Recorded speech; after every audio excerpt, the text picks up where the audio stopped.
Greetings and salutations, YouTube. This is Fragments of Memory, your friendly neighborhood armchair philosopher. Now, ever since I was about the age of 12, maybe 13, and like any other young red-blooded American male, especially within the black collective, we're basically taught, have as many notches on your belt before you get old. Men are encouraged by the time of the age of 13, or at the age of 13, that a man should be able to conquer as many women sexually. One of the attacks on a man's manhood is, I get more women than you, I get more, pardon the vernacular, pussy than you, and that's getting pussy, quote unquote. It seems to be tied in a man's manhood. A man is recognized as a man if he can conquer as many women sexually as possible. This, of course, is a ridiculous line of thinking, in my opinion, but this is an idea that is sanctioned by our culture. While simultaneously we tell our young ladies, keep your legs closed until your wedding night.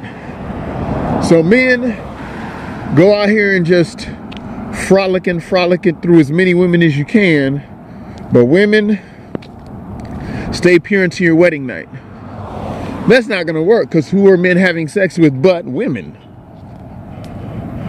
And there isn't like a whore class of woman living in an enclave somewhere that men can just go in and have sex with women at.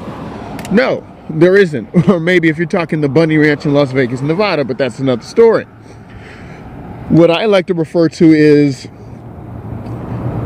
yeah, we're all together on top of each other in society. So it's not like this can be achieved. And of course, growing up, I was called gay and everything else because at 13 and 14, I was shy around girls. And I didn't think I could get any girl to like me back then. So I didn't participate in the so-called chase. Now, what made things interesting is this. Many men encourage the younger men, the younger boys, to go out here and lay with as many women as possible. And the rub is, many women co-sign this type of action. I look at it in the sense of a woman, or young girls and women, don't like you unless someone else likes you. Or at least that's how it starts. I can talk of several situations where I was in relationships in the past. And of course those relationships were, I was trying to be the faithful stand-up guy.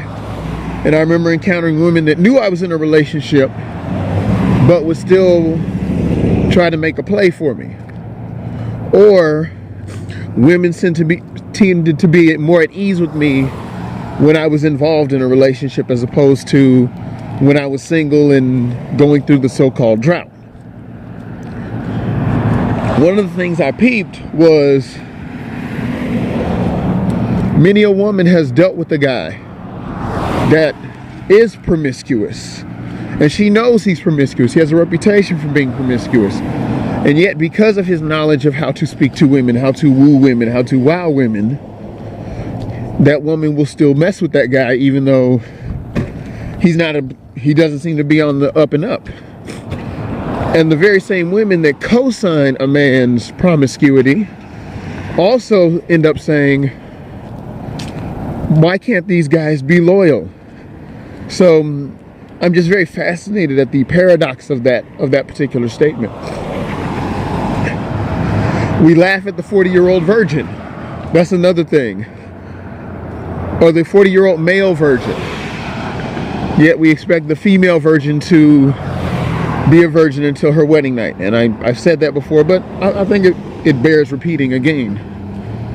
So I look at everything as being whacked at and crazy, especially between the sexes, and I see things as a sort of everything is paradoxical and contradictory. It's sort of like when I hear someone say, I want a thug, but I want a gentleman too. By definition, a thug isn't a gentleman. By definition, a thug is a miscreant, a lowlife, someone on the lower rung of society. So why would you then want that? And then the gentleman is supposed to be on the higher ends of society. So how can you have someone who's both on the higher ends of society and on the lower ends of society at the same time? I don't get it. But again, this is just one guy's opinion and perspective. What do you guys out there in YouTube land think? Send me a video. Send me some commentary. It's always welcome. So peace and be easy like Sunday morning.